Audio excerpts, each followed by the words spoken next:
Nazdar lidi, vítejte na našem videa. Dneska tu máme recenzi na Kaiovýho robota.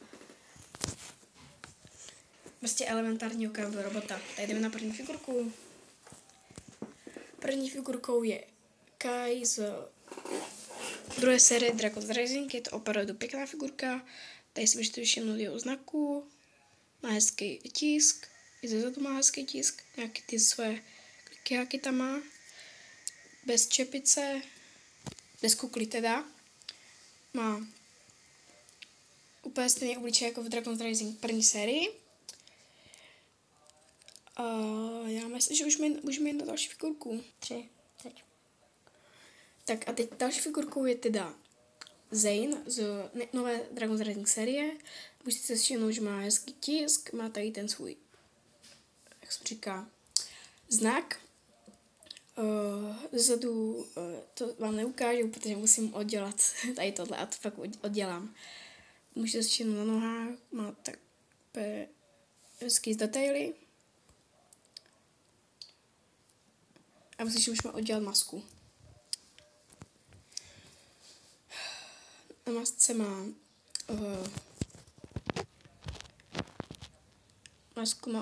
masku to má úplně stejný jak při... Pardon. Byl jsem to vidět? Tak máme tady, pokračujeme teda v tomu Zaneovi. Zane bez masky vypadá úplně stejně jak, ta hlava Zanea je úplně stejná jak v Dragon's Rising první sérii. Tak a tak. A já mu oddělám tady tuhle věc, sakra. Tady má ty své znaky, kliky, háky. To je moc vidět na té kameře, ale asi jo. Keď to má podobný. Můžete vidět světle modrou. A já myslím, že můžeme jít na další figurku. Teď. Mám tady Jordanu, ji říkáme popelnice, má tady hezký tisk na sobě, má tady ten vlčí znak, tady má imperiální tetování, má červený vlasy jak pizda. Má dva obličeje, jeden takovej, druhý makovej. Má rozdělený meč od těch vlčích válečníků a je to jedna z generálů vlčích válečníků.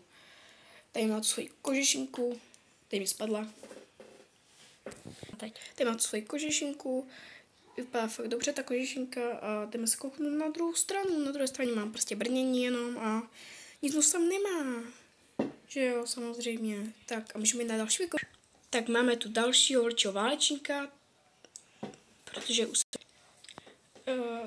co jsem řekl předtím? Já se nepamatuju. Já už mám asi jich 5 těch vlčích válečníků, už jsem ho asi jednou recenzoval, další recenze bude taky a když tak se koukněte i na další z mých recenzí. Takže tady má hezký svůj tisk, můžete vidět tady tohle, tady máte své znaky.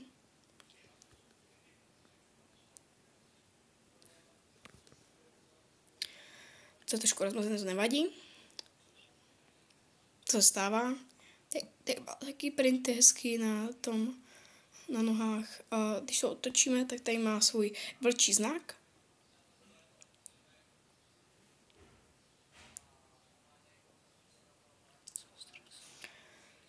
A ten se co má pod maskou. Počkej, já musím trošku dál.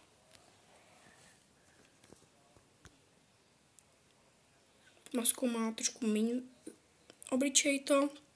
Zamrtěný. A pak má úplně jakože zničující obličej. Když by mi chtěl zabít, tak můžeme jít na robota.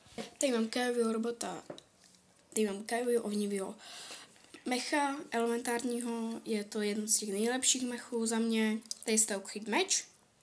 Vším se dá pohybovat třeba rukama, se dá pohybovat mečem, aby to šlo vidět. Rukama, mečem. Tady má svůj kokpit. A je to jeden z těch velkých robotů, protože když pominu koule, protože to je fakt malinký robot a nechci ho ani vidět už koulový robota. Vidíte v minulém videu. Ano, v minulém videu to vidíte. Počkej. Vůbec teďka nic nesletělo, jo? To se vám zdálo. Nic teďka nesletělo. Tak. Je to nejlepší z těch robotů a za mě dostává, to vám neřeknu, to řeknu až na konci videa. A myslím, že už mají na krabici. Tak tady to je ta věc, která nám předtím spadla, je to ta krabice od Kaiho elementárního ohnivého mecha. Je tady Kai, Zane, Jordana a vlčí válčník. Měl jsem tady i tady tohle. Ale to jsem vytradil, tady můžete víc si všimnout Kaje a Egalta. Akorát, že nevím, proč tady jsou jenom tyhle dva a možná je to proto, protože v sérii to byl spoiler, protože nevím, jestli to ještě někdo neviděl, protože Kai prostě spadne do, prostě jako první bude umět tu dračí formu. Tady si můžete všimnout, že jsou tady ty, že se to můžete rozkládat ty roboty a pak si můžete takhle toto, ale to budeme dělat až v posledním videu o tady těch robotech a to tady budou všichni 3. Bez těch panáčků samozřejmě. Takže a my máme tady tohle teďka a tohle, ten nejmenší. A příště nás čeká tady tohle. Ta krabice je fakt obří, tady si můžete všimnout, že to asi někdo kupoval v Dračiku nejspíš. A tady můžete vidět Kaje a tu, jak se to jmenuje, přitahovák, nebo jak se to říká. Tady válčil spolu a za mě je tohle jeden z nejlepších setů, z toho mohli vyrobit. A jdeme na plánek. A tady máme poslední věc z tohohle setu a to je plánek. V plánku nám